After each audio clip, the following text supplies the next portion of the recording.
भगवद्गीता अध्याय 14वा गुणत्रय विभाग योग अध्यायाचा सारांश. भगवान कृष्ण पुन्हा एकदा सर्वोच्च ज्ञानाबद्दल सांगत आहेत. जे हे ज्ञान आचरणात आणतात ते मला येऊन मिळाले आहे.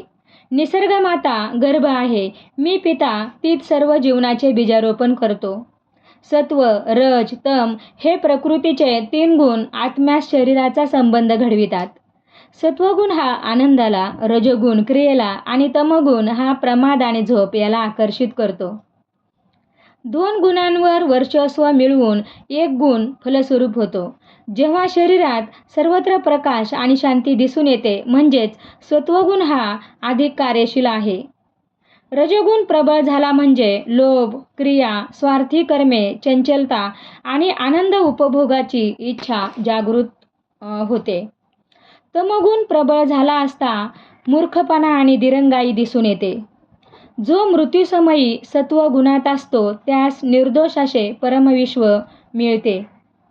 जे रजोगुण असता मरण पावतो तो जे कर्माच्या मोहात अडकले आहे अशा कुळात जन्मतो आणि जे तमगुण असता मरण पावतात ते किडे, पशु अशा अंधकार पूर्ण योनीमध्ये जन्माला येतात.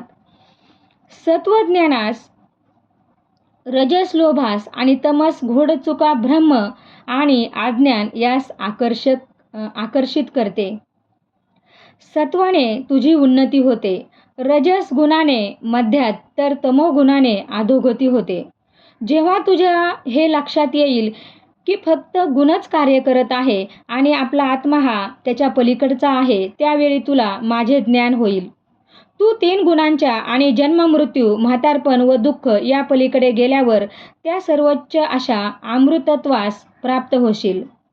अर्जुन विचारतो, गुणातीताची काय लक्षणे आहेत? तेव्हा भगवान कृष्ण सांगतात, जेव्हा तो कोणत्याही गुणाच्या उपस्थितीत असता त्याचा तिरस्कार करत नाही किंवा जो गुण नसता त्याच्या अपेक्षा ठेवत नाही तो गुणातीत आहे. तो एक साक्षीभाव ठेवून असतो. 1 गुण हेच दुसऱ्या गुणांवर कार्य करत आहेत हे जाणून गोंधळत नाही आणि सतत भगवंताशी एकरूप होऊन असतो.